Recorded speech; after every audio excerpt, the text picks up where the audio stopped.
نحمده ونصلي ونسلم على رسوله الكريم أما بعد فأعوذ بالله من الشيطان الرجيم بسم الله الرحمن الرحيم والذي جاء بالصدق وصدق به أولئك هم المتقون وقال النبي صلى الله عليه وسلم إن الله بعثني إليكم فقلتم كذبت وقال أبو بكر صدق وقال علي رضي الله تعالى عنه الذي جاء بالصدق محمد صلى الله عليه وسلم وصدق به أبو بكر اللهم صل على محمد وعلى آل محمد كما صليت على إبراهيم وعلى آل إبراهيم إنك حميد مجيد اللهم بارك على محمد وعلى آل محمد كما باركت على إبراهيم وعلى آل إبراهيم إنك حميد مجيد۔ کسی بھی جگہ پر دینی مدرسہ اور خانقاہ کا قائم ہو جانا وہاں کے لوگوں کے لیے اللہ کی بہت بڑی رحمت ہوتی ہے، جس کے ذریعے لوگ اپنے عقائد و نظریات، اعمال و عبادات، اخلاق و عادات، معاشرت و معاملات کی اصلاح کر سکتے ہیں۔ جس ادارہ اور خانقاہ میں میں اور آپ جمع ہیں، اس خانقاہ اور ادارے کا مقصد بھی یہی ہے کہ یہاں سے وابستہ رہنے والے افراد اپنی اصلاح اور تربیت کریں، پھر جو ان کے ماتحت ہیں، جو ان کے ساتھ وابستہ ہیں، ان کی اصلاح کی فکر کریں۔ شریعت مطہرہ کے مطابق زندگی گزارنے کے لیے، اپنی اصلاح کے لیے کئی چیزیں مفید ثابت ہو سکتی ہیں۔ ان میں ایک اہم چیز اپنے اسلاف، اپنے اکابرین، اپنے بڑوں کی زندگی کو پڑھنا، سننا اور سنانا ہے۔ اسلاف کی زندگی پڑھنے، بیان کرنے اور سننے کے جہاں دیگر فوائد ہیں، ان میں ایک بہت بڑا فائدہ یہ بھی ہے کہ ہم اپنی آنے والی نسل کو یہ بتا سکتے ہیں کہ ہمارے بڑے کون تھے۔ جب اچھے لوگوں کا تذکرہ ہوگا تو چھوٹوں کا ذہن بنے گا کہ ہمیں بھی ان کے نقش قدم پر چلنا چاہیے، اس لیے کہ انسانی فطرت ہے، جس چیز کو جتنا زیادہ ذکر کیا جائے تو لوگ اسی کی طرف رغبت کے ساتھ متوجہ ہوتے ہیں۔ ایک دور تھا جب دودھ پلانے والی مائیں اپنے بچوں کو دودھ پلاتے وقت قرآن کریم کی تلاوت کرتی تھی، نتیجہ بچوں کا ذہن قرآن کریم کی طرف تھا۔ ایک وقت تھا جب مائیں اپنی اولاد کو انبیاء کرام علیہم الصلاۃ والسلام، صحابہ کرام رضی اللہ عنہم اجمعین اور اہل اللہ کے واقعات سناتی تھی، نتیجہ آنے والی نسل کا ذہن بھی انہی کے نقش قدم پر چلنے کا تھا۔ آج میں اور آپ جس ماحول میں رہتے ہیں، اس پر بات کرنے کی ضرورت نہیں کہ ہمارے ماحول میں کیا کچھ کیا جاتا ہے۔ ہمارے حضرت دامت برکاتہم العالیہ اس پر بڑی پیاری گفتگو فرماتے ہیں کہ آج ہم میں سے ہر بندہ یہ چاہتا ہے کہ ہماری اولاد ایسے ہو جیسے حضرت حسن اور حضرت حسین تھے، لیکن ہم میں سے کوئی علی اور فاطمہ بننے کے لیے تیار نہیں۔ اگر باپ علی ہو تو اولاد حسن و حسین، اگر ماں فاطمہ ہو تو اولاد نیک ہوتی ہے۔ آج کے دور میں اگر میں اور آپ ٹھیک ہوں گے تو ہماری آنے والی نسل از خود ٹھیک ہو جائے گی۔ کہتے ایک مرتبہ ایک استاد نے دوران تعلیم اپنے شاگردوں سے، طالب علموں سے سوال کیا کہ بیٹا یہ بتاؤ تم بڑے ہو کر کیا بنو گے؟ ہر طالب علم نے اپنی خواہش کا اظہار کیا. کسی نے کہا میں ڈاکٹر بنوں گا، انجینئر بنوں گا، وکیل بنوں گا، پائلٹ بنوں گا، فلاں بنوں گا، فلاں بنوں گا. ان میں ایک چھوٹا سا بچہ تھا، اس سے استاد نے پوچھا کہ بیٹے بڑے ہو کر آپ کیا بنو گے؟ اس نے کہا استاد جی میں بڑا ہو کر نبی کا صحابی بنوں گا. استاد نے کہا بیٹا تمہیں پتہ ہے صحابی کسے کہتے ہیں؟ مجھے صحابی کی تعریف کا نہیں پتہ. آپ کو یہ پتہ ہے کہ اب صحابی کوئی بھی نہیں بن سکتا؟ استاد جی مجھے یہ بھی نہیں پتہ. بیٹا نہ تمہیں صحابی کی تعریف معلوم، نہ تمہیں یہ پتہ کہ اب صحابی کوئی نہیں بن سکتا، تو پھر تم نے یہ بات کیوں کی؟ وہ بچہ کہنے لگا استاد جی میری ماں مجھے جگاتے سلاتے کھلاتے پلاتے صحابہ کرام کے واقعات سناتی ہے. میں نے اس تھوڑے سے عرصے میں ان لوگوں کے اتنے واقعات سنے، وہ لوگ مجھے اتنے اچھے لگے کہ میرا دل کرتا ہے کہ میں بھی بڑا ہو کر انہی جیسا بنوں. اب یہ بات الگ ہے کہ وہ صحابی بن نہیں سکتا، اس لیے کہ ہمارا عقیدہ ہے حضور دنیا میں تشریف لے آئے تو نبوت ختم ہے، اور حضور دنیا سے تشریف لے گئے تو صحابیت ختم ہے. آپ کے تشریف آوری سے نبوت کا دروازہ بند، آپ کے تشریف لے جانے سے صحابیت کا دروازہ بند. حضور کے آنے کے بعد کسی نئے نبی کی ضرورت نہیں ہے، اور پیغمبر کی تشریف لے جانے کے بعد کسی اور نئے صحابی کی ضرورت نہیں ہے. صحابہ وہی ہوں گے جنہیں اللہ نے حضور کی صحبت اور شاگردی کے لیے منتخب فرما لیا. اب صحابی بن تو نہیں سکتا، لیکن اتنی بات تو معلوم ہو گئی کہ جس چیز کا کثرت کے ساتھ ذکر ہوگا آنے والی نسل کا ذہن بنے گا کہ ہمیں بھی انہی کے نقش قدم پہ چلنا چاہیے. اس لیے ہمارا حق بنتا ہے ہم اپنی تاریخ کو ذہن میں رکھیں، اپنے اسلاف کو ذہن میں رکھیں، اپنے اکابرین کے تذکرے کریں، تاکہ ہماری آنے والی نسل کو پتہ چلے کہ ہمارے بڑے کون ہیں. اسلامی سال اس کا مہینہ جمادی الاخری شروع ہے. اس مہینے میں انتقال اور وفات ہے حضور نبی کریم صلی اللہ علیہ وسلم کے پہلے صحابی، آپ کے پہلے جانشین خلیفۃ المسلمین حضرت ابو بکر صدیق رضی اللہ تعالی عنہ کی. اسی حوالے سے میں نے 2-3 باتیں آج کی نشست میں عرض کرنی ہیں، جن سے ہمارے عقائد بھی سامنے آئیں گے، مسائل بھی سامنے آئیں گے، اور حضرت ابو بکر صدیق رضی اللہ تعالی عنہ، صحابہ کرام رضی اللہ تعالی عنہ مجمعین کے بارے میں پائی جانے والی غلط فہمیاں بھی انشاءاللہ دور ہوں گی. حضرت ابو بکر صدیق رضی اللہ تعالی عنہ کا نام نامی اسم گرامی عبداللہ ہے. آپ کی کنیت وصفی ابو بکر ہے، اور آپ کے لقب 2 مشہور ہیں، نمبر 1 عتیق اور نمبر 2 صدیق. آپ کا نام عبداللہ، کنیت وصفی ابو بکر اور لقب عتیق اور صدیق ہیں.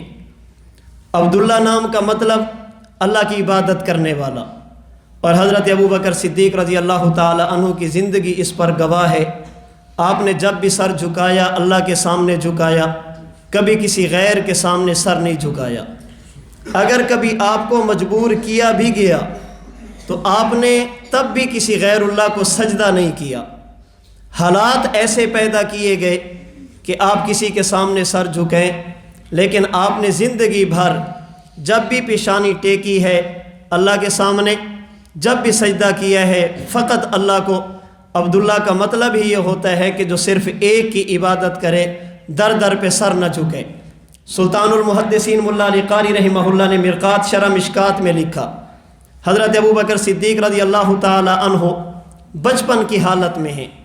حضرت ابو بکر صدیق کے والد حضرت ابو قحافہ عثمان رضی اللہ تعالی عنہ آپ کو لے کر ایک عبادت گاہ میں لے گئے جہاں پر بت موجود تھے.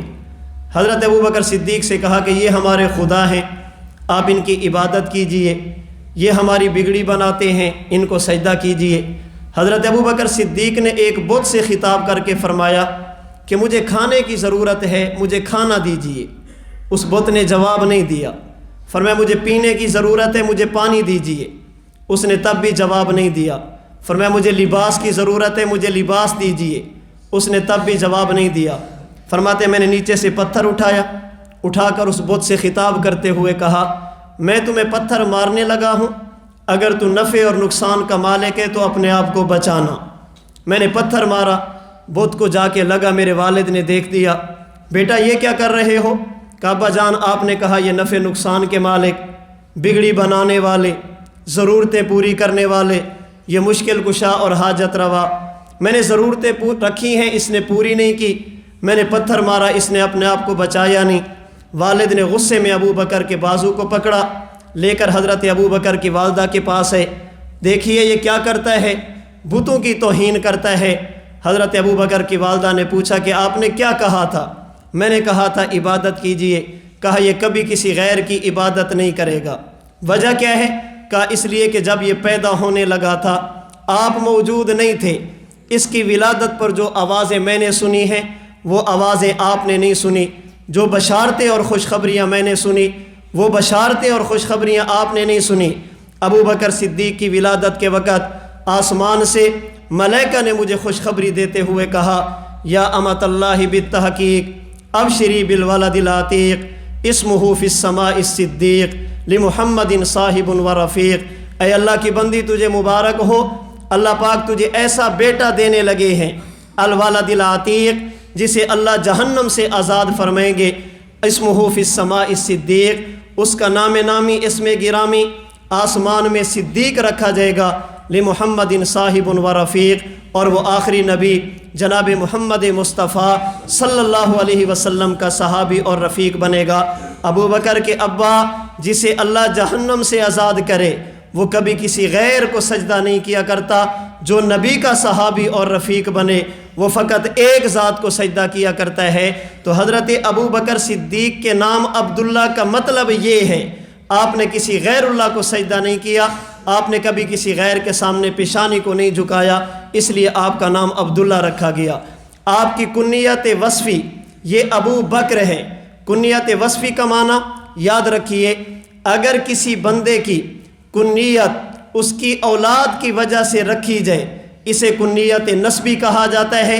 وہاں اب کا معنی باپ والد ہوا کرتا ہے، جیسے ابو محمد کا معنی محمد کا والد، ابو احمد کا معنی احمد کا باپ۔ یہاں پر چونکہ کنیت نسبی ہے، اولاد کی طرف منسوب ہے، اسے کنیت نسبی کہا جاتا ہے۔ اور اگر اولاد کی طرف منسوب نہ ہو، کسی خاص وصف کی بنیاد پر، کسی خاص فضیلت کی وجہ سے، کسی خاص مشن اور کاز کی وجہ سے اس کی طرف لفظ اب منسوب کیا جائے تو وہاں پر معنی باپ نہیں ہوتا، وہاں پر معنی والد نہیں ہوتا، وہاں اب کا معنی ہوتا ہے والا۔ جیسے بخاری کی روایت کے مطابق حضور نے کہا تھا قم ابا تراب، اے مٹی والے کھڑے ہو جائیے۔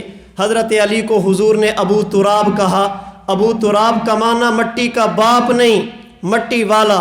حضرت ابو ہریرہ کو حضور نے ابو ہریرہ کہا، اس کا معنی بلی کا باپ نہیں، اس کا معنی بلی والا۔ میرے اور آپ کے امام سید الفقہاء والمحدثین، امام سواد اعظم، تلمیذ صحابہ حضرت امام اعظم ابو حنیفہ نعمان بن ثابت رحمہ اللہ کو ابو حنیفہ کہا جاتا ہے۔ یہاں ابو حنیفہ کا معنی حنیفہ کا والد، حنیفہ کا باپ نہیں، یہ کنیت وصفی ہے۔ اس کا معنی دین حنیف کو لکھوانے والا، دین حنیف کو مرتب کروانے والا، دین حنیف کو ایک جگہ پہ اکٹھا کر کے امت کے حوالے کرنے والا۔ جیسے حضرت علی المرتضیٰ کی کنیت ابو تراب، یہ وصفی نہیں، یہ وصفی ہے، نسبی نہیں ہے۔ حضرت عبد الرحمن کی کنیت ابو ہریرہ، یہ وصفی ہے، نسبی نہیں۔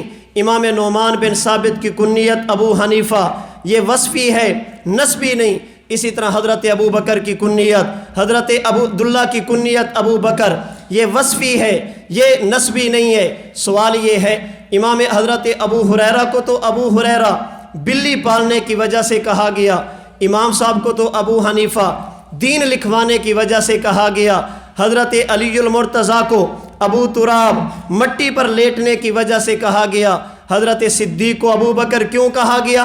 صاحب سیرت حلبیہ نے سیرت حلبیہ کی دوسری جلد میں لکھا، فرماتے لابتکارہ الخصال الحمیدہ، اس لیے کہ دنیا کا کوئی بھی اچھا وصف تم دنیا میں تلاش کرو گے، ابو بکر اس میں تمہیں پہلے نمبر پہ نظر آئے گا۔ سب سے بہترین صفات میں اللہ کے نبی کے بعد جو آگے بڑھے، چونکہ اللہ کے نبی کے بعد سب سے پہلے بڑھنے والے حضرت صدیق اکبر ہیں، اس لیے آپ کو ابو بکر کہتے ہیں۔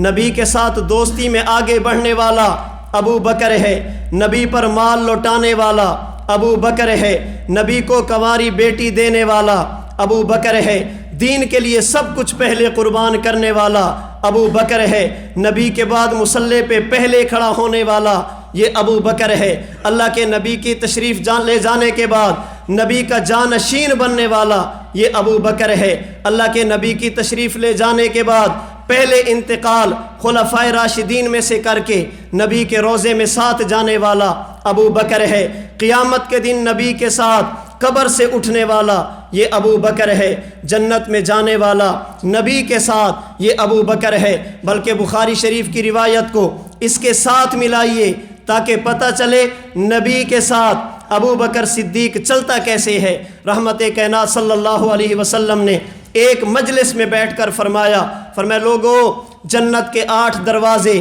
ایک سے نمازی، روزے دار، مجاہدین، الگ الگ لوگ جائیں گے۔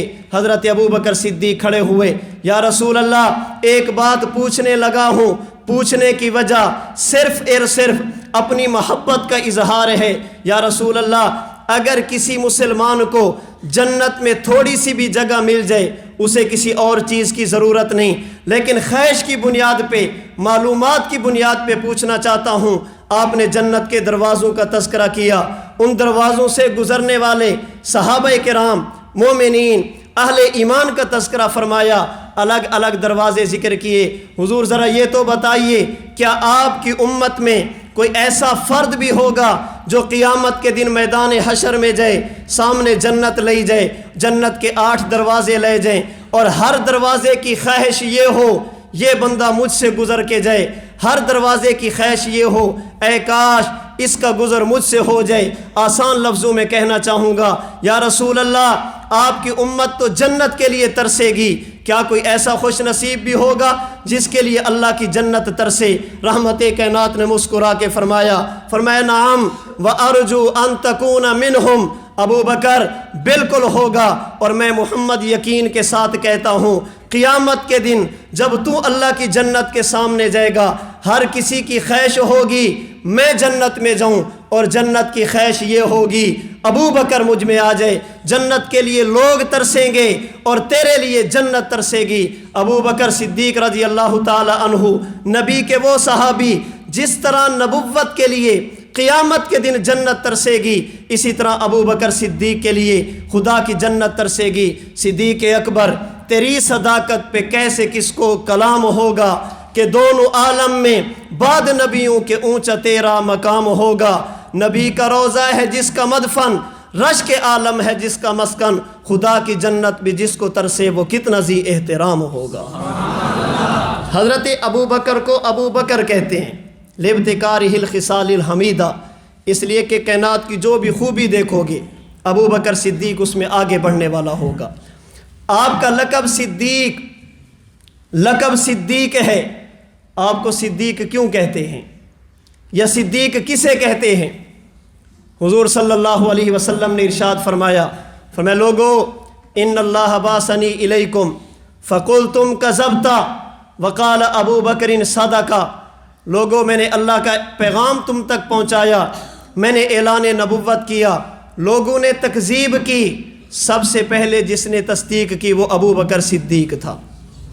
حضرت ابو بکر صدیق کا انتقال ہوا، مسند بزار کی 3 جلد میں روایت موجود ہے۔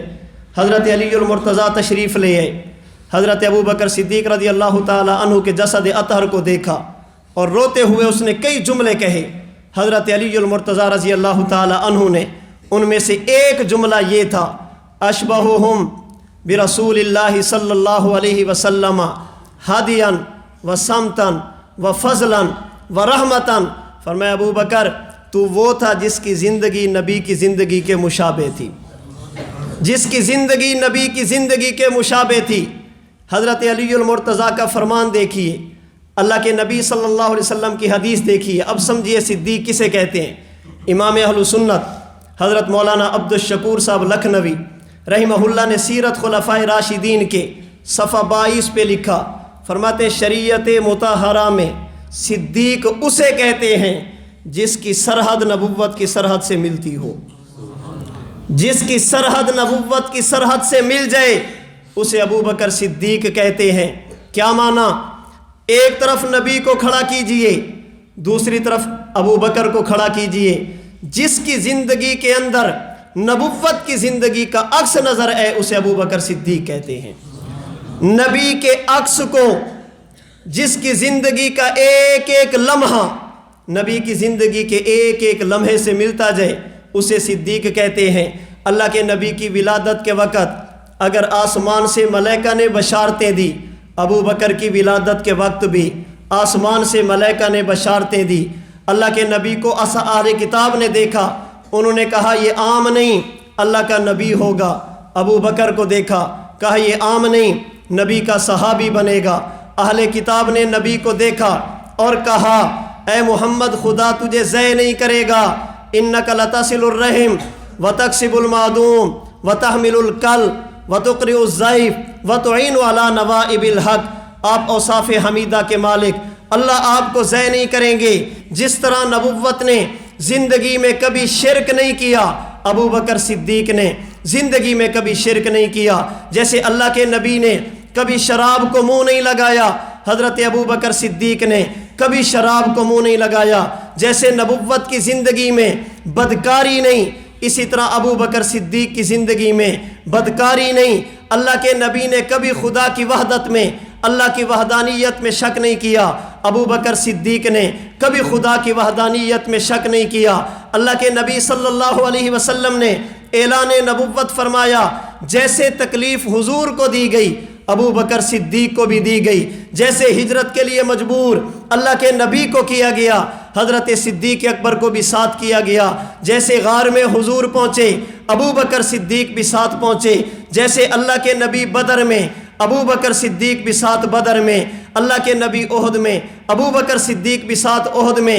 چلتے چلتے چلتے اللہ کے نبی کو زندگی کے آخری ایام میں اللہ کے نبی کو بخار ہوا، حضرت ابو بکر صدیق کو بھی بخار ہوا۔ اللہ کے نبی نے اپنے مرض الوفات میں ایک شخص کو مصلی پہ کھڑا کیا جو نبی کی وفات کے بعد نبی کا جانشین بنا۔ ابو بکر صدیق نے اپنی بیماری کے ایام میں اپنے مصلی پہ ایک شخص کو کھڑا کیا جو آپ کی وفات کے بعد امیر المؤمنین بنا۔ اللہ کے نبی جتنے دن بیمار، ابو بکر صدیق بھی اتنے دن بیمار۔ جیسے حضور کی وفات کا سبب یہودیوں کی طرف سے ملنے والا زہر، ابو بکر صدیق کی وفات کا سبب یہودیوں کی طرف سے ملنے والا زہر۔ جیسے اللہ کے نبی کو زہر کھانے میں ملا کر دیا گیا، ابو بکر صدیق کو زہر کھانے میں ملا کر دیا گیا۔ اللہ کے نبی نے کھانا استعمال کیا، ساتھ والا بندہ شہید، حضور بچ گئے۔ ابو بکر صدیق کے ساتھ والا شہید، ابو بکر صدیق بچ گئے۔ جیسے اللہ کے نبی دنیا سے تشریف لے گئے، جس چارپائی پر اللہ کے نبی کا جنازہ، اسی چارپائی پر صدیق اکبر کا جنازہ۔ جس حجرہ عائشہ میں اللہ کے نبی کو دفن کیا گیا، اسی حجرہ عائشہ میں ابو بکر صدیق کو دفن کیا گیا۔ الغرض ولادت سے لے کر وفات تک، ماں کے پیٹ سے لے کر قبر کے پیٹ تک، جس کی زندگی کا ایک ایک لمحہ، ایک ایک منٹ اللہ کے نبی کی زندگی سے مل جائے، امام اہل سنت مولانا لکھنوی فرماتے اسی کو صدیق کہتے ہیں۔ حضرت ابو بکر صدیق نے نبوت کا عکس بن کر زندگی گزاری، اور حضور کے تشریف لے جانے کے بعد بھی جس جگہ پر نبی کھڑے تھے، ابو بکر صدیق نے وہاں سے لے کر امت کو آگے سفر شروع کیا ہے۔ قام مقام الانبیاء، صحابہ فرماتے ہیں حضور کی وفات کے بعد ابو بکر صدیق ایسے کھڑے تھے جیسے وقت کا نبی کھڑا ہوتا ہے۔ آپ نے امت کو سنبھالا۔ اللہ کے نبی کی وفات امت کے لیے بہت بڑا سانحہ تھا، بہت بڑا سانحہ تھا۔ صحابہ کرام رضی اللہ عنہم اجمعین پریشانی کے عالم میں، سمجھ نہیں آتی کیا کریں۔ حضرت ابو بکر صدیق رضی اللہ تعالیٰ عنہ تشریف لے گئے، سیدھا نبی کے حجرے میں گئے۔ اللہ کے نبی کا جسد اطہر چارپائی پر آرام فرما، نبی کے جسد اطہر پر سفید چادر۔ حضرت ابو بکر صدیق نے نبی کی پیشانی سے، نبی کے چہرے انور سے چادر ہٹائی، اللہ کے نبی کی پیشانی مبارک پہ بوسہ دیا۔ ہمارے حضرت دامت برکاتہم العالیہ فرماتے ہیں ابو بکر صدیق وہ واحد خوش قسمت صحابی ہے جب حضور کا کلمہ پڑھا اس وقت بھی نبی کی پیشانی چومی، جب نبی کو رخصت کیا تب بھی نبی کی پیشانی چومی ہے۔ رسالت کے ساتھ اللہ کے نبی کے ساتھ ابو بکر صدیق کا یہ تعلق، حضرت ابو بکر صدیق نے پھر جملہ کہا طبت حیا و طبت میتا، یا رسول اللہ آپ کی حیات بھی مبارک، آپ کی وفات بھی مبارک، والذی نفسی بیدہ لا یذیقک اللہ الموتتین ابدا، حضور میں اللہ کی قسم اٹھا کر کہتا ہوں اللہ نے آپ کو ایک موت تو دے دی ہے، اللہ آپ کو دوسری موت نہیں دیں گے۔ حضرت ابو بکر صدیق نے قسم اٹھا کر کہا، باہر تشریف لے صحابہ کرام کو جمع کیا، خطبہ ارشاد فرمایا من کان منکم یعبد محمدا فإن محمدا قد مات۔ صحابہ اگر عبادت حضور کی کرتے تھے تو سن لو اللہ کے نبی کا انتقال ہو گیا، اور اگر عبادت اللہ کی کرتے تھے اللہ پہلے بھی زندہ تھے، اللہ اب بھی زندہ ہیں، اللہ بعد میں بھی زندہ رہیں گے۔ اب یہاں پر بعض لوگوں کو غلط فہمی ہوتی ہے، یا غلط فہمی پیدا کرنے کی کوشش کی جاتی ہے، ہمیں کہتے ہو نبی کو میت نہ کہو، ہمیں کہتے ہو نبی کو میت نہ کہو، ابو بکر کہہ رہے طبت حیا و طبت میتا، ہم کہتے تمہیں کس نے کہا ہے نبی کو میت نہ کہو؟ یاد رکھنا اللہ کے نبی کے جسد اطہر پر میت کا اطلاق کرنا ٹھیک ہے یا نہیں؟ ٹھیک ہے یا نہیں؟ اگر میت کا معنی یہ ہے حضور پر دنیا میں وفات آ گئی، آپ ایک بار نہیں 1000 بار کیجئے، ہم آپ کو نہیں روکیں گے۔ اگر میت کا معنی یہ آپ کا انتقال ہو گیا، آپ کا وصال ہو گیا، دنیا کی زندگی آپ نے مکمل کر لی، آپ میت کا اطلاق کیجئے، آپ کو کوئی نہیں روکتا۔ اور اگر میت کا معنی یہ ہے کہ موت کے بعد قیامت سے پہلے حیات ہی نہیں ہے، اس میں اگر ایک مرتبہ بھی کہنا چاہو گے تو ہم آپ کو اجازت نہیں دیں گے۔ اس لیے کہ ابو بکر صدیق نے اگر میتن کہا ہے تو لا یذیقک اللہ الموتتین ابدا بھی فرمایا ہے، لا یذیقک اللہ الموتتین ابدا بھی فرمایا۔ کیا معنی؟ سمجھنا بات۔ علامہ عینی نے عمدۃ القاری میں لکھا، ابن حجر اسقلانی نے فتح الباری میں لکھا، حضرت شیخ زکریا رحمۃ اللہ علیہ نے الکنز المتواری میں لکھا، محدث احمد علی سہارنپوری نے حاشیہ بخاری میں لکھا، فرماتے ہیں جب دنیا سے امتی چلا جائے، امتی پر ایک وفات آ گئی، یہ قبر میں گیا، قبر میں پوچھا جاتا ہے من ربک من نبیک ما دینک، یہ سوالوں کے جواب دیتا ہے۔ اللہ پاک اس کے لیے جنت کی نعمتیں تیار کرنے کے بعد اسے قبر میں سلا دیتے ہیں۔ اب امتی کے لیے ایک موت دنیا کی، دوسری موت قبر کی، جو نیند کی صورت میں، فرماتے یہ معاملہ امتی کا ہے۔ جب نبی دنیا سے تشریف لے جائے، نبی سے قبر میں سوال و جواب بھی نہیں ہوتے، نبی پر قبر میں نیند بھی نہیں آتی، بل یستمر حیا۔ حضرت ابو بکر صدیق نے امت کو عقیدہ دیا والذی نفسی بیدہ لا یذیقک اللہ الموتتین ابدا، حضور اللہ نے آپ کو ایک موت دنیا والی تو دے دی، قبر والی موت اللہ آپ کو نہیں دیں گے، بلکہ اللہ آپ کو قبر میں حیات عطا فرمائیں گے۔ ابو بکر صدیق نے طبت حیا و طبت میتا کہہ کر نبی کی دنیا والی وفات کا عقیدہ بھی دیا۔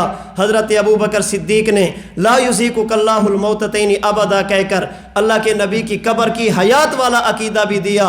ابو بکر صدیق کو ماننے والا وہی ہوگا جو نبی کی دنیا والی وفات کا بھی قائل ہوگا، نبی کی قبر والی حیات کا بھی قائل ہوگا۔ حضرت ابو بکر صدیق نے تو پوری بات کی ہے۔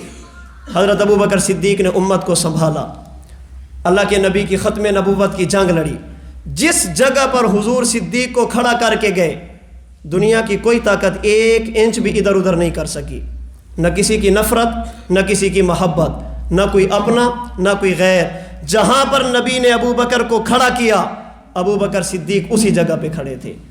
یہی وجہ ہے حضور کی وفات کے بعد حضرت فاطمہ الزہرا رضی اللہ تعالیٰ عنہ نے پیغام بھیجا، ابو بکر آپ خلیفہ بن گئے، فدق میرے والد کا باغ تھا، آپ مجھے دے دیجئے، وراثت بنتی ہے۔ اور بعض روایات کے مطابق ازواج مطہرات نے حضرت عثمان بن عفان کے ذریعے پیغام بھجوانا چاہا حضرت ابو بکر صدیق کو کہ حضور دنیا سے تشریف لے گئے، فدق سے ہمیں بھی حق دیجئے۔ کیوں؟ اس لیے کہ شریعت مطہرہ کے مطابق مسئلہ یہ ہے، اگر بندہ دنیا سے چلا جائے اور اس کی اولاد ہو تو بیویوں کو 8واں حصہ ملتا ہے، اور اگر اولاد نہ ہو تو بیویوں کو 4تھا حصہ ملتا ہے۔ چونکہ حضور کی اولاد فاطمہ موجود تھی تو ازواج مطہرات کا حصہ 8واں بنتا تھا۔ انہوں نے مطالبہ کرنا چاہا، حضرت عائشہ نے منع فرما دیا کہ نبی کی وراثت تقسیم نہیں ہوتی۔ حضرت فاطمہ الزہرا نے مطالبہ فرمایا، ابو بکر فدق دے دیجئے، یہ میرے والد صاحب کا تھا، دنیا سے تشریف لے گئے، میرا جتنا حصہ بنتا ہے دے دیجئے۔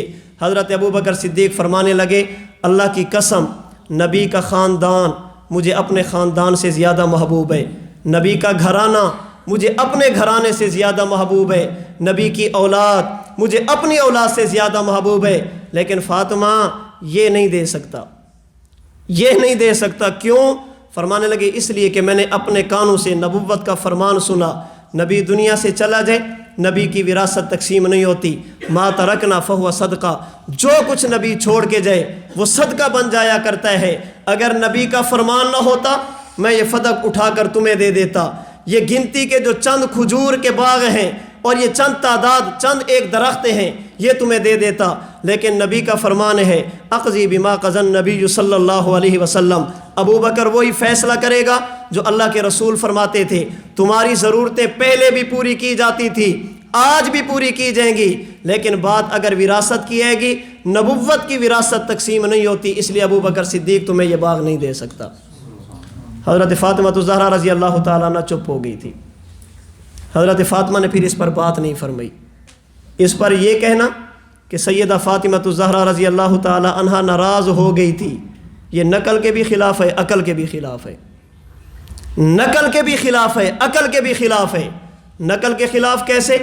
سنن الکبریٰ بیہقی کی روایت موجود ہے، حضرت ابو بکر صدیق رضی اللہ تعالیٰ عنہ نے مسئلہ سمجھا دیا، اس کے بعد حضرت علی المرتضیٰ سے اجازت لے کر حضرت ابو بکر صدیق حضرت فاطمہ کے گھر پہنچے ہیں۔ حضرت فاطمہ سے پردے میں گفتگو کر کے قسم اٹھا کر کہا، فاطمہ، ابو بکر صدیق نے مال قربان کیا، گھر قربان کیا، خاندان قربان کیا، سب کچھ قربان کیا، لابتغاء اللہ کی رضا کے لیے، اللہ کے رسول کی رضا کے لیے، تمہارے خاندان کے لیے۔ فاطمہ، اگر نبوت کا فرمان نہ ہوتا رب محمد کی قسم یہ باغ میں تمہیں دے دیتا۔ مسئلہ یہ ہے، مجبوری یہ ہے، ابو بکر وہ کام کیسے کر سکتا ہے جو اللہ کے نبی نے نہیں کیا؟ جو نبی کا فرمان ہوگا میں اسی کے مطابق چلوں گا۔ سنن الکبریٰ بیہقی کی روایت کے مطابق حضرت فاطمہ الزہرا رضی اللہ تعالی عنہا نے حضرت ابو بکر صدیق سے رضا کا اعلان کیا۔ نقل اس پر موجود ہے، حضرت فاطمہ بیمار ہوئی، بیمار پرسی کرنے والی حضرت ابو بکر صدیق کی بیوی تھی، حضرت فاطمہ کا انتقال ہوا، غسل دینے والی حضرت ابو بکر صدیق کی بیوی تھی، اور ایک روایت کے مطابق حضرت فاطمہ کا جنازہ پڑھانے والے حضرت ابو بکر صدیق رضی اللہ تعالی عنہ تھے۔ تو نقل بتاتی ہے حضرت فاطمہ ناراض نہیں تھی، اور یہ بات عقل بھی نہیں مانتی۔ ایک عام مومن نبی کی حدیث سن کر ناراض نہیں ہوتا، نبی کی بیٹی کیسے ناراض ہوگی؟ نبی کی بیٹی کیسے ناراض ہوگی؟ نبی کی بات سن کر ناراض ہو جانا یہ ایک مومن کی شان نہیں۔ وما كان لمؤمن ولا مؤمنة اذا قضى الله ورسوله امرا ان يكون لهم الخيرة من امرهم۔ اللہ فرماتے ہیں جب رسول کا فیصلہ آ جائے پھر مومن مرد ہو اسے بھی تسلیم کرنا پڑے گا، مومنہ عورت ہو اسے بھی تسلیم کرنا پڑے گا۔